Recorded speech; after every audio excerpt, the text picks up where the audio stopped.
Munnar ട്രിപ്പിൻ്റെ second part പോയി നമ്മൾ വീണ്ടും വന്നിരിക്കുക കേട്ടോ. രാവിലെ 5 നേരം നമ്മൾ ഫുഡ് കഴിക്കാൻ പോയി. പല്ലെന്ത് വെച്ചിട്ടില്ല കേട്ടോ, ആരും പല്ല് വെച്ചിട്ടില്ലാന്ന് തോന്നുന്നത്. അപ്പോൾ നമ്മൾ കുളിച്ച് ഫ്രഷായി സെറ്റായി റൂം വെക്കേറ്റ് ചെയ്യാൻ സമയമായി. പിന്നെ എല്ലാം ബാഗൊക്കെ എടുത്ത് ഇറങ്ങാൻ തുടങ്ങി. നേരെ നമ്മൾ അവിടെ നിന്ന് ഇറങ്ങി. അവിടെയുള്ള ചേട്ടൻ്റെ കയ്യിലൊക്കെ ബൈ പറഞ്ഞ് നമ്മൾ നേരെ ഇറങ്ങിയിട്ടോ. എവിടേക്കാന്ന് ഒരു പ്ലാനും ഇല്ല. പോകുന്ന വഴിക്ക് ചെറിയ വ്യൂ പോയിന്റ് ഒക്കെ ഉണ്ടപ്പോൾ അവിടെ ഇറങ്ങിയിട്ടോ. അതൊക്കെ നമ്മൾ ഷോപ്പിൽ കയറി. പിന്നെ അവിടെ ഇല്ലാത്ത കമ്പനി നോക്കി ചോദിക്കാൻ പോവാം നമ്മുടെ കാളി. ഇങ്ങനത്തെ ഒരാൾ നിങ്ങളുടെ ഗ്യാങ്ങിലുണ്ടെങ്കിൽ തീർച്ചയായും ആളുടെ മനസ്സിലാക്കുക.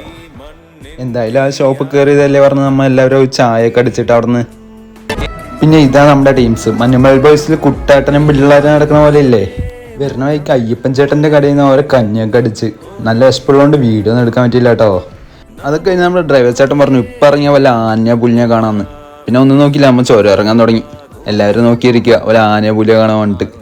ഒന്നിനും കണ്ടില്ല കേട്ടോ. നിങ്ങൾക്ക് ഭാഗ്യം ഉണ്ടാവും വല്ല ആനയോ പുലിനെ കാണാം. പിന്നെ അതൊക്കെ കഴിഞ്ഞുകൊണ്ട് മേഴ്സി കോളേജ് മധുവത് പോയിട്ട് ഓരോ മന്തിയൊക്കെ അടിച്ച് നമ്മ. പിന്നെ നമ്മൾ പോയ ട്രാവലറിൻ്റെ പേര് മൈലാഞ്ചി ട്രാവലർ ഹബ്ബ്. മൈലാഞ്ചി പോലെ തന്നെ ട്രിപ്പ് കളറായി തരേണ്ട അവർ. ഇവരുടെ പേജ് എന്തായാലും ഞാൻ താഴെ കൊടുക്കാം. പിന്നെ നമ്മൾ ട്രാവലർ ചേട്ടൻ്റെ കയ്യിലൊക്കെ ബൈ പറഞ്ഞുകൊണ്ട് നമ്മൾ നേരെ വീട്ടിലേക്ക്.